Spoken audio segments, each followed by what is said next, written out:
Meine Welt, meine Meinung am Morgen mit Holger Czepitz aus der Wirtschaftsredaktion. Ja. Guten Morgen, Holger. Hallo. Guten Morgen, Holger. Wir fangen mit dem Aufreger an. Und unser Aufreger war ja direkt, dass du heute die Krawatte vergessen hast. Wir werden eigentlich gar nicht gefragt, aber das muss man sagen. Der Aufreger. Holger Czepitz heute Morgen ohne Krawatte. Was ist los, Holger? Was ist los? Es muss an dem Vibe-Shift in die andere Richtung wieder liegen.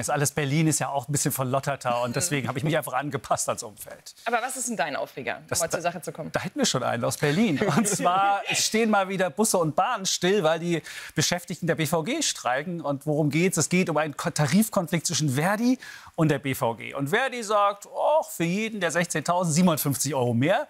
Aber noch nicht alles. Für den Fahrdienst noch ein bisschen obendrauf und noch ein 13. Monatsgehalt. Jetzt kann man sich natürlich fragen, als im Rheinland leben, da weiß ich natürlich, könne, muss man. Aber jetzt habe ich mir einfach mal in die Bilanz der BVG geguckt. Da muss man jetzt nicht groß recherchieren, geht man auf die BVG-Seite und schaut schon mal, wie das aussieht. Das sind 821 Millionen Personalkosten und Ticketeinnahmen 666. Da sieht man, das ist schon ein kleines Missverhältnis. Und wenn das jetzt noch größer würde, das wäre natürlich wirklich krass. Und deswegen muss man auch, selbst wenn es darum geht, dass man ein bisschen mehr kriegen will, muss man schon auch das mit beachten. Und die BVG bietet ja auch was. Die sagen, okay, 13,2% auf 2 Jahre, das ist ungefähr 6% pro Jahr mehr. Bei einer Inflation von 2,5, das ist auch okay. Und für den Fahrdienst, die ein bisschen härter arbeiten müssen, 17% mehr. Das ist auch nicht so schlecht. Was aber insgesamt die Frage sich stellt, ob wir möglicherweise mit dem Streikrecht so ein bisschen was tun müssen, weil was wir ja bei der Bahn schon gesehen haben, Frau Wieselski, die Lokführer, da wird ja sogar eine extra Gewerkschaft gegründet, um irgendwie was rauszuholen und die Leute zu erpressen. Und an so systemrelevanten Stellen, ob wir da nicht, ich weiß, Streikrecht ist im Grundgesetz drin, das ist ein wichtiges Gut, aber irgendwie wird das ausgenutzt und deswegen muss man da mal schauen. Und auf jeden Fall nervt es mich. Und es ist auch für Berlin einfach frustrierend. Und auch mein Sohn arbeitet im Hotel, die stellen fest, die kriegen weniger Gastzahlen, wenn Berlin streikt. Also es ist schon auch für alle ein Minusgeschäft. Ja, mal sehen, wie sich das weiterentwickeln wird. Deine Nachricht des Tages, die kommt eigentlich von Übersee und es geht um das Schmarotzen. Ja, ich meine, Donald Trump gibt ja gerne Ländern mal so schöne Begriffe. Wir wissen, in der ersten Amtszeit hieß es für Haiti und einige afrikanische Länder Dreckslochländer, hat er die genannt. Jetzt haben wir unser Fett auch abbekommen. Wir heißen jetzt Schmarotzer. Was ist der Hintergrund da? Na, es gab diesen Chat zwischen dem Verteidigungsminister und dem Vizepräsidenten, wo ein Journalist irgendwie mit reingekommen war und gelesen hat, was die so über Europa denken. Und da hat halt der Verteidigungsminister bzw. der Vize gesagt, ja, Europa wird es schmarotzen und wir sollten die Houthis mal besser nicht angreifen, weil es ging ja nur darum, dass Europa da seine Waren wieder verschiffen kann. Und dann wurde Donald Trump gefragt, was halten Sie denn davon? Und er sagte, klar, Schmarotzer. Er hat natürlich einen Punkt, weil wir ungefähr 200 Millionen mehr nach Amerika liefern, als die zurückliefern. Also wir haben einen gewissen Handelsbilanzüberschuss, da kann man, aber es ist Schmarotzen.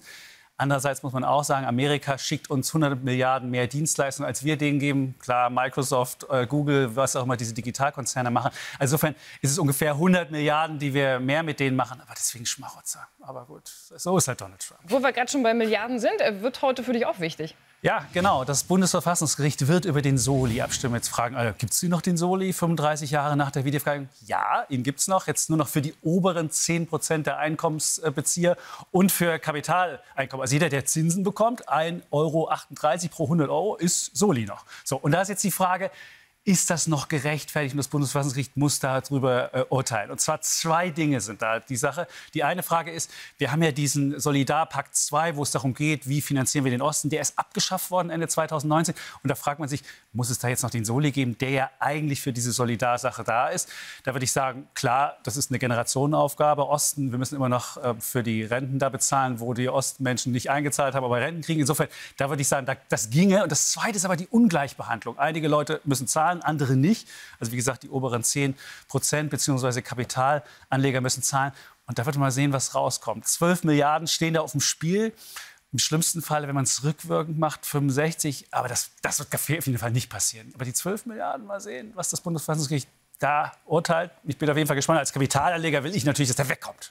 Unverkennbar. Holger Czepitz ist unser Mann der Zahlen. Der kennt sich wirklich aus. Und Holger, deine Hoffnung ist auch, dass ausgerechnet die Investitionsausgaben für die Verteidigung nun für einen Investitionsschub sorgen. Ja, nicht nur Investitions-, sondern Innovationsschub. Das ist ja das Schöne. Es gibt eine IW-Studie, die hat festgestellt, dass wir in Europa bei den Rüstungspatenten zurückliegen. Man muss ja wissen, Rüstungspatente werden ja häufig auch für die normale zivile Wirtschaft benutzt. Es ist ja nicht so, dass man Drohnen nur für den Krieg einsetzt, sondern Drohnen kann man auch zur Lieferung einsetzen, was auch immer.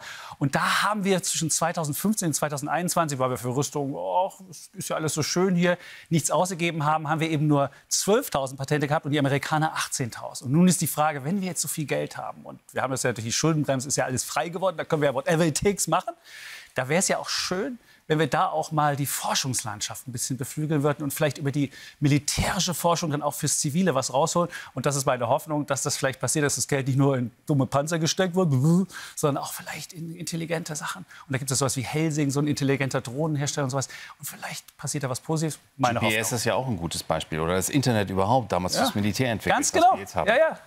Unser Mr. Money, Holger Czipitz, wir nehmen dich mit oder ohne Krawatte. Es war wieder mal schön, dass du da warst. Danke. Holger, in 2 Wochen sind wir beide wieder da. Okay. Und dann, wir sagen es jetzt vor Kameras, in 2 Wochen Krawattenpflicht. Und ich bekenne mich auch dazu, dann wieder mit Krawatte. Danke dir. Danke auch.